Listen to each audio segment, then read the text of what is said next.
Welcome to the channel. Alright, so if I'm being honest, there are hundreds, if not possibly thousands of videos on these Chinese diesel heaters that are on YouTube right now.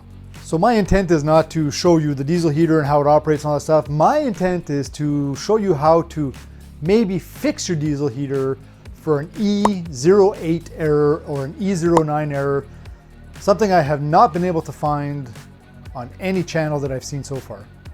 So this is why you have to watch this video right now. Short video, let's do it.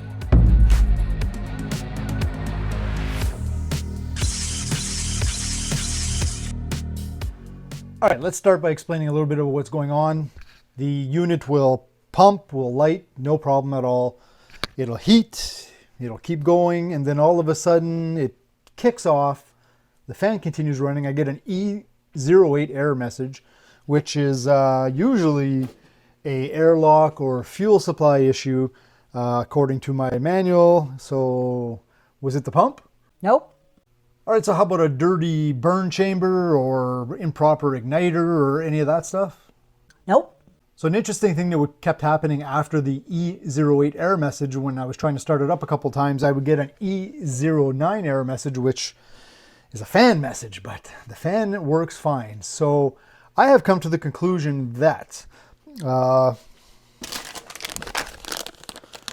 need a sensor. Now this thing only has 6 hours on it. I don't understand why I would need a sensor already, but I went ahead, I purchased the fuel pump on Amazon.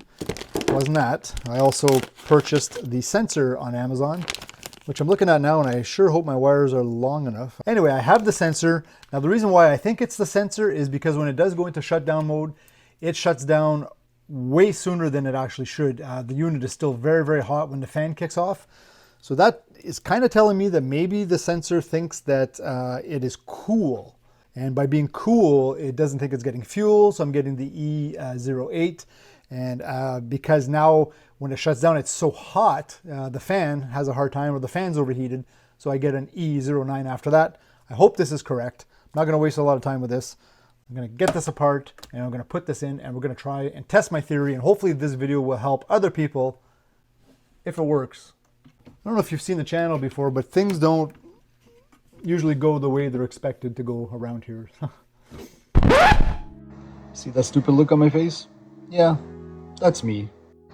Now, had I paid any attention to the actual owner's manual or other videos on this channel, I would have realized that the unit itself, the little indicators you see here, to go from green to yellow to red, that is the temperature sensor indicator. Now, had I noticed prior to taking it apart that it was down low and still in the green, that probably would have been a lot simpler than the guesswork that I was doing here. But again, this is future me criticizing past self, and let's keep going and see if this actually fixes it.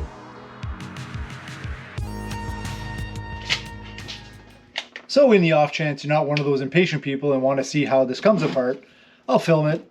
And if you are one of those impatient people and you want to see if it actually worked, YouTube has a fast forward button right here somewhere. You can click that or drag the slider. I mean, whatever you feel comfortable doing. It's your TV.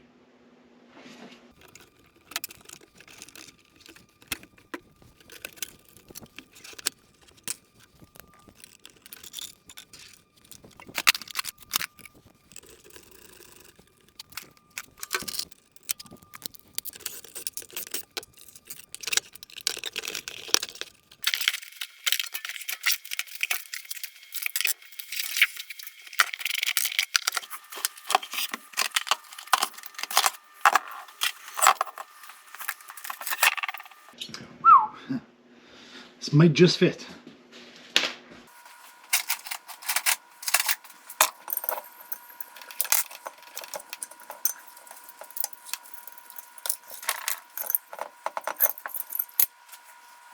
All right, so that is the sensor. That is all there is to it. Here's the replacement. It is the proper length. The connector is, okay, so the pins are on the opposite side on the connector, if you can see that. So it is an Amazon $9 sensor, so I will try and move those over. Yeah, we'll slide slide those two over. And as you can see, that's what it looks like there.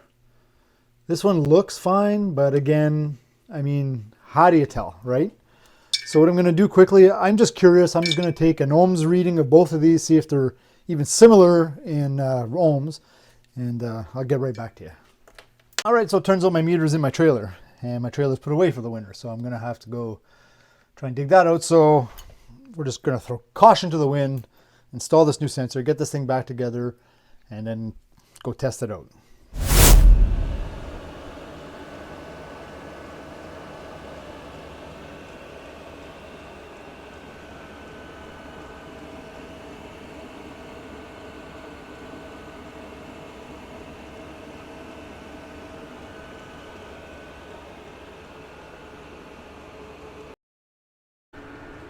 All right, so there might be some noise now from the heater, but interesting fact with this new temperature sensor installed. So it's now running. Usually it would run 5 minutes, 6 minutes, and then it would go into E08, E09. Now it's been over 12 minutes. It's still running, but interesting fact that it had not done since I bought it new. I actually noticed that now, I guess it's pumping. It's on 54, P54, which is the highest level.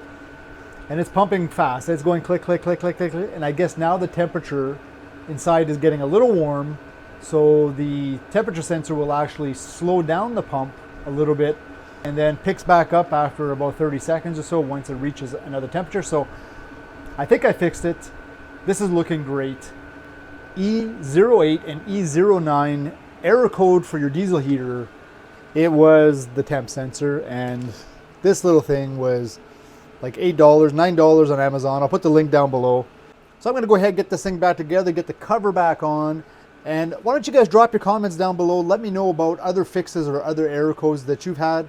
Let me know if this works for you, because it was very frustrating for me and cost me $17 on a fuel pump, which it did not need, and disassembling the whole thing and cleaning it a number of times. So go ahead, drop your comments down below. I really appreciate you guys watching.